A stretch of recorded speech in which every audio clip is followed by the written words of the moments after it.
안녕하세요. 우리의 전통과 예법을 알아보는 천국의 니캉네캉입니다. 길었던 3년간의 코로나 팬데믹도 지나고 지금은 여름이라 조금 뜸하지만 올해 가을부터는 아마 본격적으로 결혼을 하는 커플들이 많아지겠죠. 결혼식에 가면 흔하게 볼 수 있는 경우가 바로 아버지나 어머니가 안 계실 때나 또는 이혼했을 적에 혼주석에 누가 앉느냐 하는 것인데요. 그래서 오늘은 혼주석에 앉는 사람에 대해 전통 예법에는 어떻게 되어 있으며 실제로는 어떻게 운용되는지에 대해서 한번 알아보도록 하겠습니다. 아직까지 저희 채널의 구독자가 아니시라면 지금 바로 구독 버튼을 꼭 눌러 주시고요. 좋아요와 알림 설정도 부탁드립니다. 여러분, 부모님이 안 계시면 혼주석에 누가 앉아야 할까요? 물론 돌아가신 경우라면 대부분이 신랑의 가까운 친척이 앉는 경우가 많겠지만 문제는 이혼한 경우라면 더 복잡해진답니다. 그래서 먼저 부모가 이혼한 경우 혼주석에 누가 앉아야 하는지에 대해서 한번 알아보겠습니다. 결혼식 혼주석에 친아빠, 새아빠 중에 누가 앉아야 할까요? 이것이 결혼을 앞둔 사람들의 가장 많은 고민이죠. 물론 청첩장도 마찬가지고요.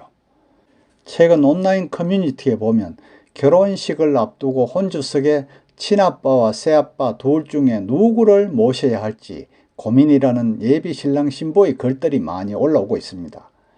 예전에는 결혼을 하면 이혼이라는 건 생각조차도 하지 않았고 실제로 이혼한 가정도 별로 없었으나 현대에 들어와서는 이혼을 아주 쉽게 하는 부부들이 많죠.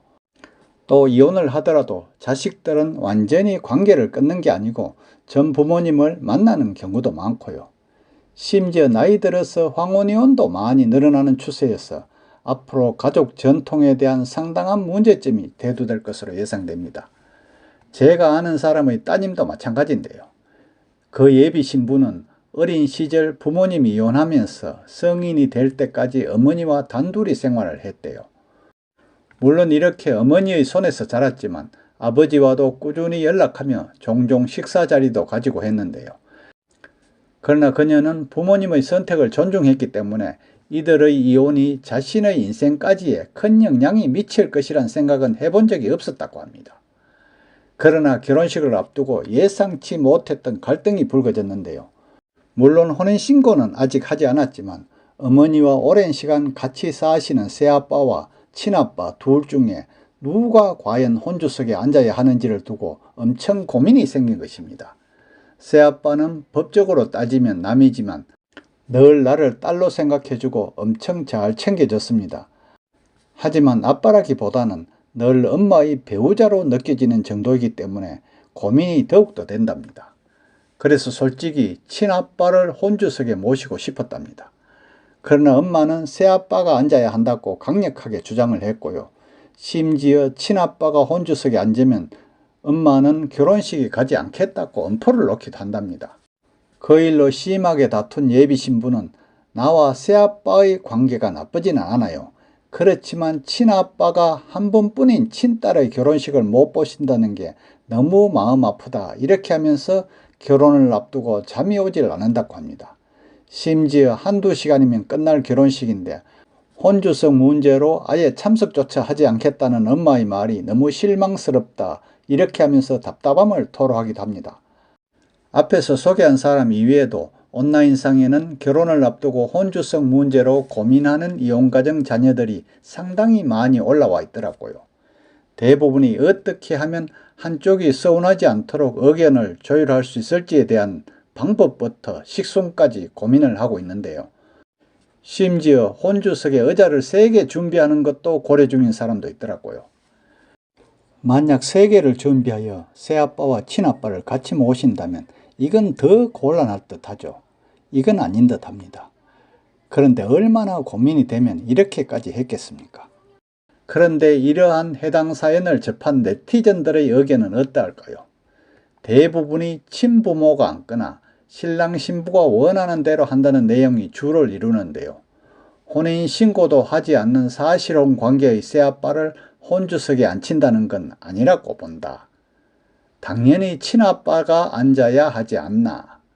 그냥 엄마 혼자 앉는 건 어떨지. 청첩장에 이름 적힌 분을 앉히라. 평생 남을 결혼사진에 친아빠의 모습이 담겨야 하지 않을까 이런 의견이 많고요. 또 신랑 신부가 주인공인데 원하는 대로 하시면 될 듯. 솔직히 말해서 동거남인데 혼주석에 앉기는 좀 같은 경험이 있는데 막상 친부모님을 모시니 서로 등만 돌리고 계시더라. 이런 것도 있고요. 또 상견례 때 누가 갔었는지도 중요할 것 같아 이렇게 다양한 반응을 보였다고 합니다. 예비 부부들이 모인 온라인 결혼준비 카페에서도 이혼 가정에서는 친부모를 모실 경우 결혼식에서 혼주가 나서야 하는 순서를 최대한 생략하라고 조언을 해준답니다.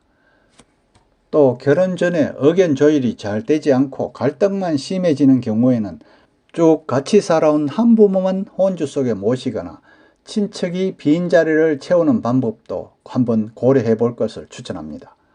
그렇다면 예로부터 전해오는 전통 예법에는 어떻게 되어 있을까요?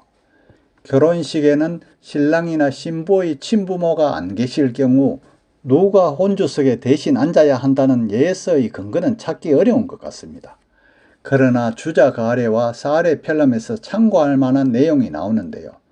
혼례편에 보면 주호는 관례의 주인의 법도와 같아 다만 종자 자신이 혼인을 하면 족인의 연장자가 주혼이 된다고 하면서 대개는 부모가 주혼자가 된다고 하였습니다.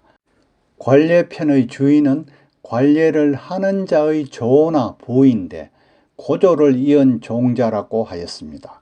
여기서 종자의 의미는 고조 이하로부터 종손이란 말이고요. 조부와 부가 돌아가신 경우랍니다.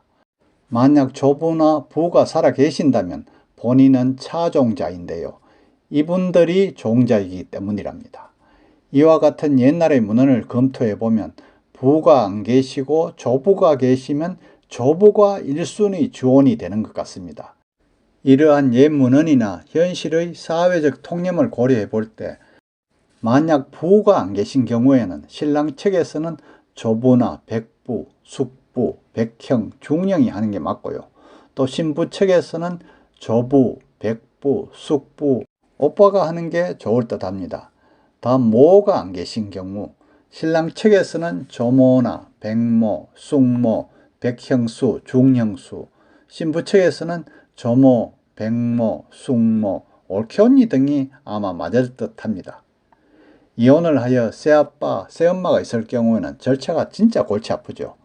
결혼 당사자들이 원하는 방향으로 하되 가능하면 새아빠, 새엄마한테 양해를 구하고 친아빠, 친엄마가 함께 하는 것이 맞겠죠. 오늘은 결혼식장에서 부모가 안 계실 때나 이혼했을 적에 혼주석에 누가 앉는지 그리고 전통 예법에는 어떻게 되어 있으며 실제로는 어떻게 운영되고 있는지에 대해서 알아보았는데요. 끝까지 시청해 주셔서 감사하고요. 구독도 꼭 부탁드립니다.